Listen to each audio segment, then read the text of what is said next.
আসসালামু আলাইকুম। সবার আগে বাছাই করা 10টি আন্তর্জাতিক খবর জানিয়ে দেব। প্রথমেই থাকছে শিরোনাম।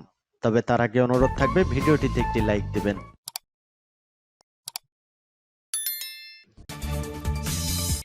দখলদার ইসরায়েলি বাহিনী এবং ফিলিস্তিন পুরোদমে যুদ্ধ চলছে, জানিয়ে দেব হাতে থাকা সর্বশেষ আপডেট আন্তর্জাতিক সংবাদ। প্রথমেই সংবাদ শিরোনাম। তুরস্ক হামাসকে সমর্থন দেওয়া অব্যাহত রাখবে জানিয়েছেন এরদোয়ান।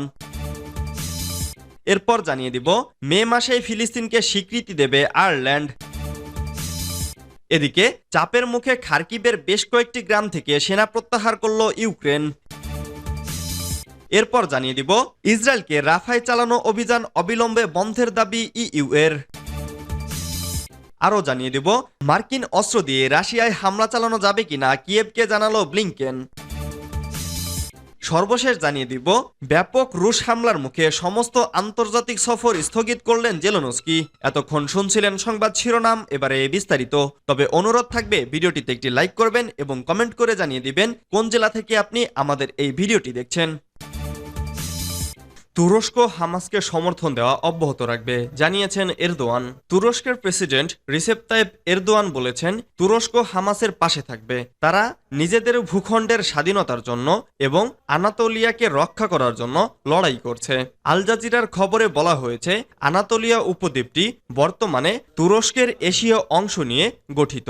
2011 সাল থেকে তুরস্কে হামাসের একটি অফিস রয়েছে। তুরস্ক ইসরায়েলি সৈন্য গিলাদ শালিদকে মুক্ত করার জন্য হামাসের সাথে একটি চুক্তিতে সহায়তা করেছিল। প্রেসিডেন্ট এরদোয়ান হামাসের রাজনৈতিক নেতা ইসমাইল হানিয়ার সাথে যোগাযোগ বজায় রেখেছেন। হানিয়া ঘন ঘন তুরস্ক সফর করেন। আঙ্কারায় পার্লামেন্টারি গ্রুপের এক বৈঠকে এরদোয়ান বলেন ইসরায়েল গাজায় থামবে না, আর ইসরায়েলকে যদি থামানো না যায় তাহলে এই দুর্বৃত্ত রাষ্ট্রটি শেষ পর্যন্ত প্রতিশ্রুত ভূমির ভ্রম নিয়ে আনাতোলিয়াকে টার্গেট করবে। তিনি বলেন ইসরায়েলি প্রধানমন্ত্রী নেতানিয়াহু ও যারা গণহত্যায় জড়িত তাদের জবাবদিহিতার আওতায় আনা হবে, তারা বিচারের মুখোমুখি হবে, আমরা তা নিশ্চিত করব।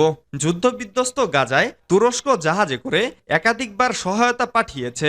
এছাড়া অবিলম্বে যুদ্ধ বন্ধে এবং ইসরায়েলি প্রধানমন্ত্রী নেতানিয়াহুকে টার্গেট করে তুরস্কের প্রেসিডেন্ট রিসেপ তাইপ এরদোয়ান একাধিকবার বক্তব্য দিয়েছেন।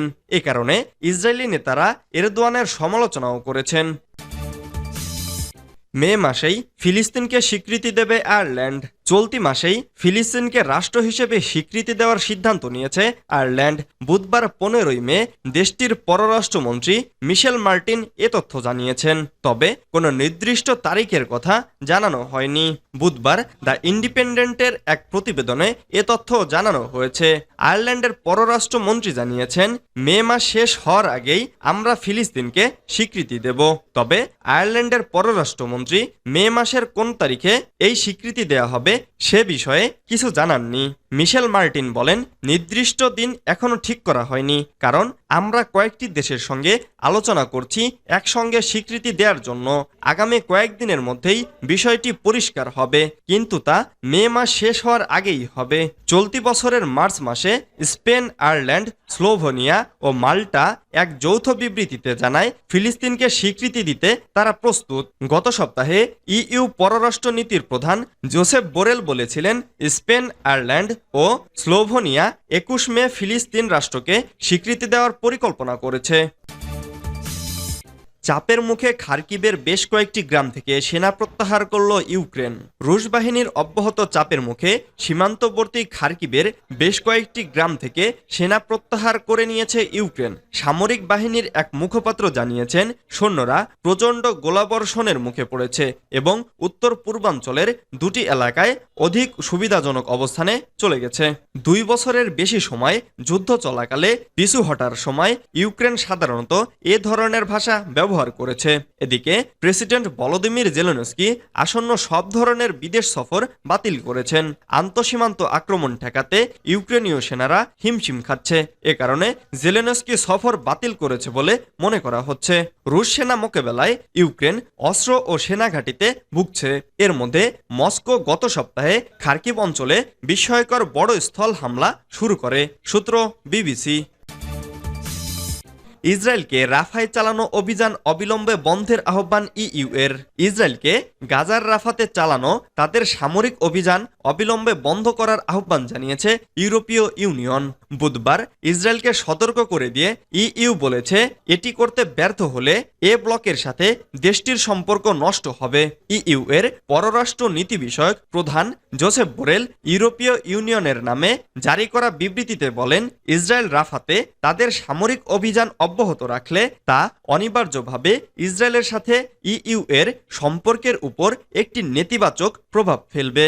বিবৃতিতে আরও বলা হয়েছে, ইউরোপীয় ইউনিয়ন ইসরায়েলকে রাফাতে তাদের সামরিক অভিযান অবিলম্বে বন্ধ করার আহ্বান জানিয়েছে এবং তারা সতর্ক করে দিয়ে বলেছে এটি গাজায় মানবিক সহায়তা বিতরণকে আরও ব্যাহত করছে এবং সেখানকার লোকজন দুর্ভিক্ষের মুখে ঠেলে দিচ্ছে। ফিলিস্তিনের প্রধান সাহায্যদাতা এবং ইসরায়েলের বৃহত্তম বাণিজ্যিক অংশীদার ইউরোপীয় ইউনিয়ন বলছে, ইসরায়েল রাফা ও এর আশেপাশের 10 লাখেরও বেশি লোকজনকে অন্য অঞ্চলে চলে যাওয়ার জন্য নির্দেশ দিয়েছেন, যা নিরাপদ বলে বিবেচিত হতে পারে না বলে জাতিসংঘ উল্লেখ করেছে। বিবৃতিতে আরও বলা হয়, ইইউ ইসরায়েলের আত্মরক্ষার অধিকারকে স্বীকৃতি দিলেও দেশটিকে অবশ্যই আন্তর্জাতিক মানবিক আইনের সাথে সঙ্গতি রেখে তা করতে হবে এবং বেসামরিক নাগরিকদের নিরাপত্তা দিতে হবে। সূত্র টাইমস অব ইসরায়েল। মার্কিন অস্ত্র দিয়ে রাশিয়ায় হামলা চালানো যাবে কিনা কিয়েভকে জানালেন ব্লিংকেন। ইউক্রেনের পররাষ্ট্রমন্ত্রী দিমিত্র কুলবারের সঙ্গে আলাপকালে মার্কিন পররাষ্ট্রমন্ত্রী অ্যান্টনি ব্লিংকেন বলেছেন, যুক্তরাষ্ট্রের সরবরাহ করা অস্ত্র দিয়ে রাশিয়ার অভ্যন্তরে হামলা চালানো হবে কিনা সে বিষয়ে ইউক্রেন নিজেই সিদ্ধান্ত নিতে পারে। ব্লিংকেন বলেন, এটি এমন একটি সিদ্ধান্ত যা কিয়েভের নিজেই নেওয়া উচিত। মার্কিন পররাষ্ট্রমন্ত্রী বলেন, যুদ্ধক্ষেত্রে সফল হওয়ার জন্য ইউক্রেনের প্রয়োজনীয় সরঞ্জাম রয়েছে তা নিশ্চিত করতে যুক্তরাষ্ট্র প্রতিশ্রুতিবদ্ধ। রাশিয়ার প্রেসিডেন্ট ভ্লাদিমির পুতিনের চীন সফর নিয়ে তিনি বলেন, চীন তার প্রতিরক্ষা শিল্প ঘাঁটি পুনর্নির্মাণে রাশিয়াকে যে সহায়তা দিচ্ছে তা নিয়ে উদ্বেগ রয়েছে। চীন থেকে আসা বেশিরভাগ মেশিন টুলস, মাইক্রো ইলেকট্রনিক্স এগুলি সরাসরি রাশিয়ার প্রতিরক্ষা শিল্প ভিত্তিকে শক্তিশালী করতে যাচ্ছে। রাশিয়া ইউক্রেনের বিরুদ্ধে আগ্রাসনে ব্যবহৃত আরও ট্যাঙ্ক, ক্ষেপণাস্ত্র মন্থন করতে সক্ষম হয়েছে। ব্লিংকেন বলেন, যুক্তরাষ্ট্র পরিস্থিতি সতর্কতার সঙ্গে পর্যবেক্ষণ করছে এবং জড়িত কোম্পানিগুলোর ওপর নিষেধাজ্ঞা আরোপ করে ব্যবস্থা নেওয়া অব্যাহত রাখবে। সূত্র বিবিসি। ব্যাপক রুশ হামলার মুখে সমস্ত আন্তর্জাতিক সফর স্থগিত করলেন জেলেনস্কি। ইউক্রেনের প্রেসিডেন্ট ভলোদিমির জেলেনস্কি সমস্ত আন্তর্জাতিক সফর স্থগিত করেছেন। রাশিয়া দেশটির খার্কিভ অঞ্চলে ব্যাপক হামলা করে বেশ কয়েকটি গ্রাম দখল করে নিয়েছে। এর মধ্যে জেলেনস্কি তার আন্তর্জাতিক সফর স্থগিতের সিদ্ধান্ত জানালেন।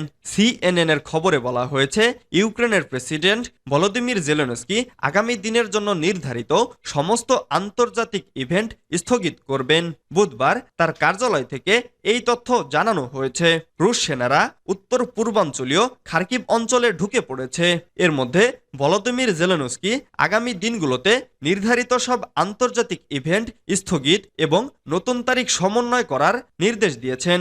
জেলেনস্কির কার্যালয় এক বিবৃতিতে জানিয়েছে, আমাদের অংশীদাররা জেলেনস্কির সফর স্থগিত উপলব্ধির জন্য কৃতজ্ঞ। ইউক্রেনের শীর্ষ সামরিক জেনারেল খার্কিভের লড়াই উল্লেখযোগ্যভাবে অবনতি হয়েছে বলে সতর্ক করার কয়েকদিন পর এ ঘটনা ঘটল। আকস্মিক আন্তঃসীমান্ত আক্রমণ সম্প্রসারণের সাথে সাথে রাশিয়া আরও 4টি গ্রাম দখল করার দাবি করেছে। ইউক্রেনে রাশিয়ার হামলার 2 বছরেরও বেশি সময় পার হয়েছে। জেলেনস্কি মিত্রদের সাথে সম্পর্ক জোরদার করে মস্কোর অগ্রগতি রোধ করতে কিয়েভের সামরিক প্রচেষ্টার দিকে মনোযোগ রাখার জন্য লড়াই করছেন।